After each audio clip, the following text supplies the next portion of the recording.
وہ ہے میرے بھائیوں قرآن حکیم کا 2/3 حصہ جو ہے وہ مکی قرآن پر مشتمل ہے اور 1/3 حصہ مدنی قرآن پہ ہے۔ مکی قرآن جو ہے اس کا مرکزی ٹاپک عقیدہ توحید، عقیدہ آخرت اور عقیدہ رسالت ہے، جبکہ مدنی قرآن جو ہے یہ ایڈریس کرتا ہے امت محمدیہ صلی اللہ علیہ وآلہ وسلم جو ایک امت کی فارم میں سامنے آئی، اس کے لیے گائیڈ لائنز کیا ہیں، شریعت کے احکامات کیا ہیں۔ شریعت کا جو بلو پرنٹ ہے وہ سورۃ البقرہ ہے اور اس کے جو تکمیلی احکام ہیں وہ سورۃ النساء اور سورۃ المائدہ کے اندر آئے ہیں۔ اسی طریقے سے پارہ نمبر 28 آلموسٹ پورے کا پورا جو ہے وہ مدنی قرآن ہے اور بڑا امپورٹنٹ ہے، خصوصاً جو نبی صلی اللہ علیہ وآلہ وسلم نے ریولوشن بلند کی تھی، اس میں جو جہاد والا عنصر ہے اور پھر منافقین سے جو مسلمانوں کو تکلیفیں اٹھانی پڑیں، ایک جماعتی زندگی میں اس طرح کے ایشوز کو کیسے ریزالو کرنا ہے، وہ قرآن حکیم کا بڑا اہم ترین پورشن ہے جو پارہ نمبر 28 ہے، وہ سارے کا سارا مدنی ہے۔ اور سب سے بڑا جو پورشن ہے وہ شروع کے آلموسٹ 6.5 پارے ہیں۔ علمی پوائنٹ نمبر 12 وہ ہے میرے بھائیوں قرآن حکیم کا جو 1/3 مدنی قرآن ہے اس کا بھی 2/3 حصہ پہلے 6.5 پاروں میں کور ہے،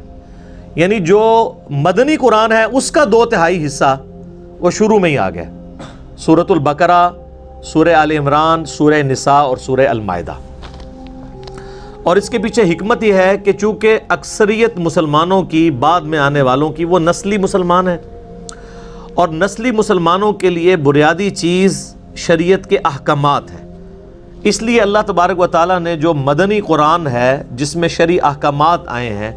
ایک آئلی زندگی کے لیے، معاشرتی زندگی کے لیے، وہ قرآن حکیم میں مصحف کے اندر شروع میں وہ حصہ ڈسکس ہوا ہے۔ اور دوسری چیز، مسلمانوں کے سوا اگر کوئی اور امتیں ایڈریس ہو سکتی تھیں کہ جو خدا کی ماننے والی ہیں، گاڈ میں بلیو کرنے والی ہیں، وہ جیوز اور کرسچنز تھے،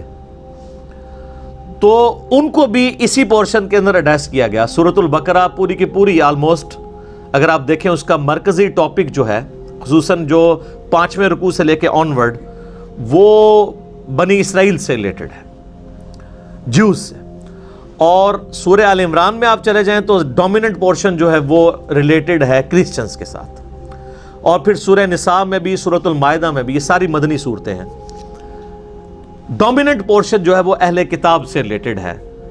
ویسے تو ہم بھی اہل کتاب ہیں،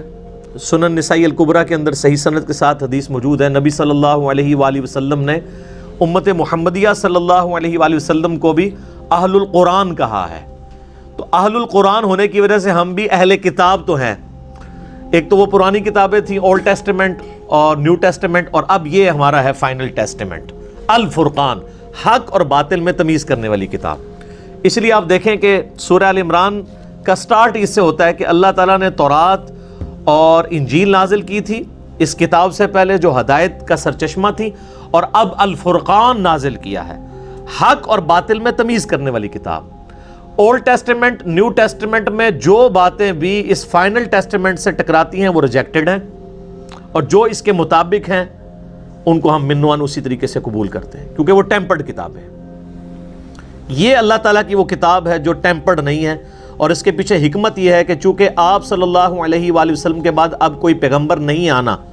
تو اگر یہ کتاب بھی تبدیل ہو جاتی تو جب پیغمبر نے نہیں آنا تو پھر انسانیت کو ہدایت کیسے ملتی؟ اگلی کتابیں اگر ٹیمپر ہوتی تھیں تو پھر اللہ تعالیٰ نیا پیغمبر بھیجتا تھا، وہ پھر مشرکانہ جو عقائد تھے ان کی اصلاح کر دیا کرتا تھا۔ اب چونکہ آپ صلی اللہ علیہ وآلہ وسلم پر ختم نبوت ہو چکی ہے، اب قیامت تک کسی اور پیغمبر نے ایز اے نبی نہیں آنا، ایز اے امتی آنا ہے عیسیٰ ابن مریم نے، لیکن وہ بھی صحیح مسلم میں حدیث ہے کہ وہ تمہارے نبی صلی اللہ علیہ وآلہ وسلم پر نازل شدہ کتاب اور ان کی سنت کے مطابق فیصلہ کریں گے، وہ بھی امتی کی حیثیت سے آئیں گے۔ اب پیغمبر کوئی نہیں آنا، تو اگر اب بھی دین میں بگاڑ آئے، کتابیں اگر چینج ہو جائیں، اللہ کی طرف سے نازل کی ہوئی کتاب، تو پھر اصلاح کون کرے گا؟ اس لیے اللہ تعالیٰ نے اسے محفوظ کر دیا، انا نحن نزلنا الذکر وانا لہ لحافظون، بے شک اس الذکر، دی ریممبرنس، بڑی یاد دلانے والی، اللہ کی یاد دلانے والی کتاب،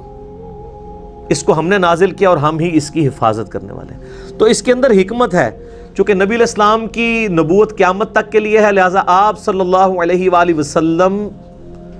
کی کتاب کو اللہ تعالیٰ نے قیامت تک کے لیے محفوظ کر دیا۔